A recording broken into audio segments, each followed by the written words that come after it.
want to move on to this issue of the Tamil family. It's dominated discussion everywhere. Interesting, I want to pay a grab now from Stephen Conroy, you know, once very senior Labor power broker. He understands, I think, where Labor is getting themselves very caught on exceptions to the rule under Anthony Albanese and that great political brains trust, Christina Keneally. Anyway, let's have a look at what Stephen Conroy had to say.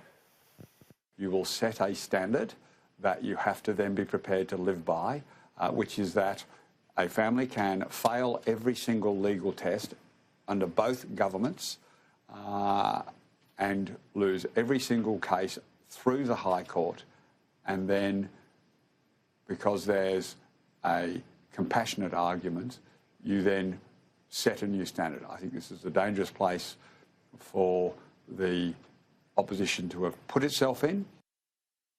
All right, Chris Smith, we're all sympathetic to the cause of people who want a better life, but sympathy doesn't stop the boats. How do you see this?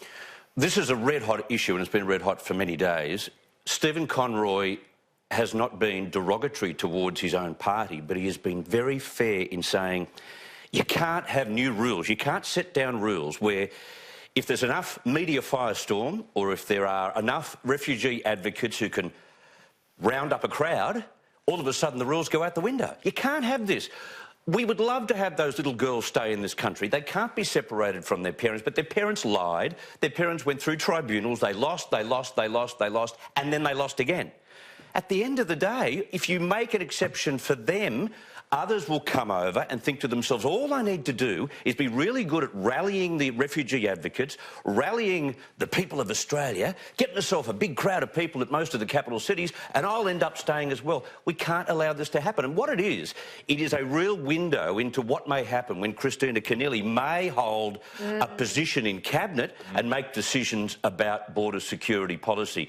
It, to me, means there is still a possibility that the sluice gates will open under Labor.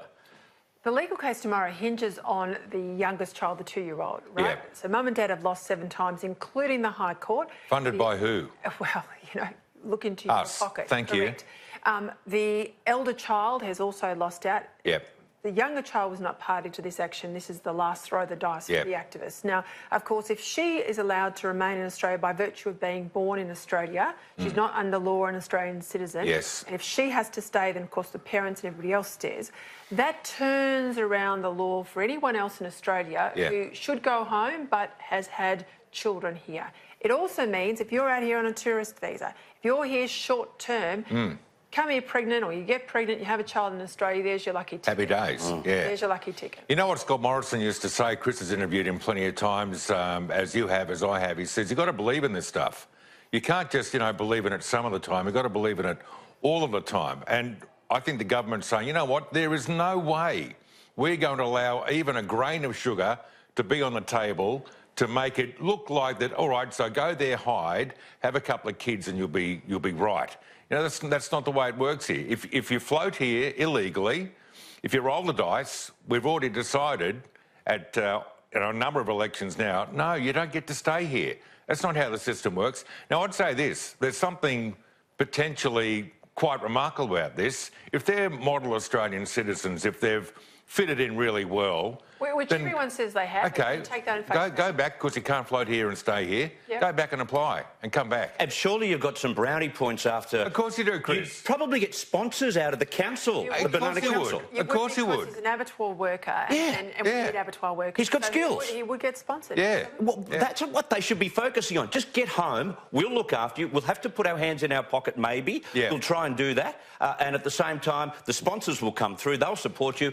Home and hose. Exactly. That's where they should be focusing. You're right. But the government believes in this stuff, and the minute they weaken here, then there's a massive fracture in that belief. And I think they get the Australian citizen on board because saying, yeah, you know what, this is us. I don't think they do. You don't? No, I do not think they do. I think there's a noisy group of sympathisers on this issue. A lot of people who wish them well, but a lot of people think they should go home. And you can wish them well and think they should go home at the same vein. And I tell you what, you know, I've been there, done that, helped stop boats in my time, and I have no shadow of a doubt, no bit of moral compunction at all. Nor do I. Must go As home. the story has developed, your average Australian has cottoned on to the facts a little more than what they did in the first 24 hours. Yeah. In the first 24 hours, I reckon it was touch and go, but I don't believe that anymore. They now know that they've lost their appeals time and time again. Yeah. They've lost their appeals to government, to the tribunal, etc. Now we know what the story is. I think people understand that Scott Morrison has to do what he's done. No, I agree. That's the point I was making. And in fact, all the calls I've had the last couple of mornings have been, ta-da, see you later. Yeah, well, if you got But the government can't waiver. The point I'm making is they've got to... Sit at Sky and answer a few phones. Yeah, exactly.